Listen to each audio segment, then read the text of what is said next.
I've been using this image as a generic representation for a pile of shame. However, weirdly, a few people have actually asked if this is my pile of shame. The answer is it's not. This is just an image I found whilst googling pile of shame for videos, just so I had something to display when I mentioned it. To avoid any future confusion and to celebrate 5,000 subscribers, thank you very much, and also the fact that I'm now a YouTube partner, I thought now would be a good time to actually go and explore my own personal pile of shame. This is a collection that I've been gathering for a couple of years now, and they also include some stuff from way back in the day. So sit back, relax, and come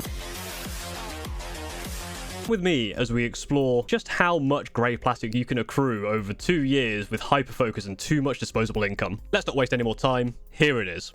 Just go through quickly the kind of overall view of what you're looking at here. Starting on the left, you've got these really useful storage boxes, which are, as they are named, really useful. I do highly recommend these for Warhammer. These contain all the things that I've built and or mostly painted. This top box here contains all of my Space Marine stuff. This is all the stuff I'm going to be using for Screaming Ravens. This next one here contains just flight stands and all of my dice and a dice tray. I've put these flight stands separate just because they're annoying to try and put the models on and put them in these boxes, so just having them separate and I can pick out as many as I need whenever I need them is more useful. This large box here contains pretty much all of my Sisters of Battle. You might think, oh, that's quite a lot of collection. How did you do that? Well, I actually just bought these secondhand. These were painted and built by a friend of mine, Alchemist Models, who you can find in various links that I'll put in the description. This bottom box here contains a bunch of random stuff like some Necrons, the Graveguard that I built. Just a bunch of miscellaneous stuff that doesn't really fit in any of these other boxes. These two boxes here are just full of Imperium magazine. This bottom box here contains all of my terrain. This is basically all from Kilty Nakmund. This third column here is all Drukhari. These top two boxes are all of my troops and fast attack, all that kind of stuff. This bottom box is all the boats. Fourth column here, this is all Thousand Suns. Again, top two boxes, mostly the troops and all the other stuff. Bottom box has a lot of monsters. This bottom box also contains any other big models that can't fit anywhere else. Witchington's Lethal Steed, my Lorca Vi, the Black Knight, that kind of stuff is in here. This final box here that doesn't close because I need to move the Mangler Squigs contains all my Squig stuff. Next to that, we have all of the box sets that I've gathered. I'll just display how much percent I've actually completed of these. Some of them are a lot better than others, but most of them are barely finished, to be honest.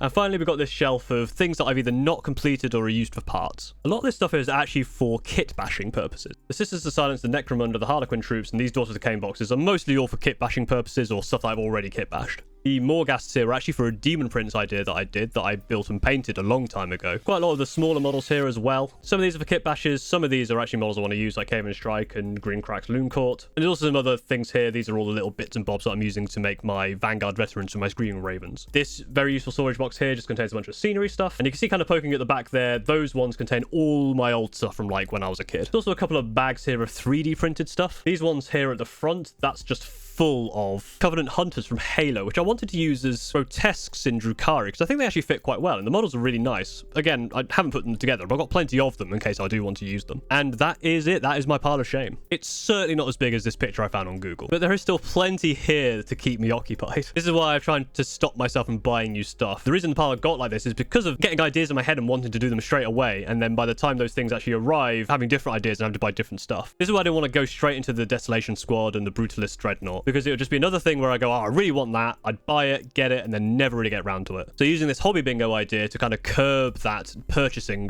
really has helped. It's been a while since I've bought anything, and I am starting to get through the backlog slowly, but things are getting done. Overall, I don't truly regret buying this stuff. There is a certain element of staring into the abyss and the abyss staring back at you. If you focus too much on this pile of shame, you're never going to get anything done because it's going to overwhelm you. So for anyone else out there with large piles of shames or backlogs, don't worry about it. We'll all get around to it eventually. Got plenty of time. Don't let it get into your head. Just have fun, go at your own pace, enjoy yourself. That's all that matters. If you do want some sort of support group, then leave in the comments below about your pile of shames, just so you can get it off your chest. Love going through the comments to hear what you guys are working on or what's in your backlog or any of your regrets, just to make me feel better at least. Thank you very much for watching, and also thank you very much again, 5,000 subscribers, getting me into the YouTube partnership program, and for the continued support of this very silly hobby channel. If you did like this video, go ahead and like, comment, subscribe, all the YouTube stuff. I keep saying that faster and faster, no idea why.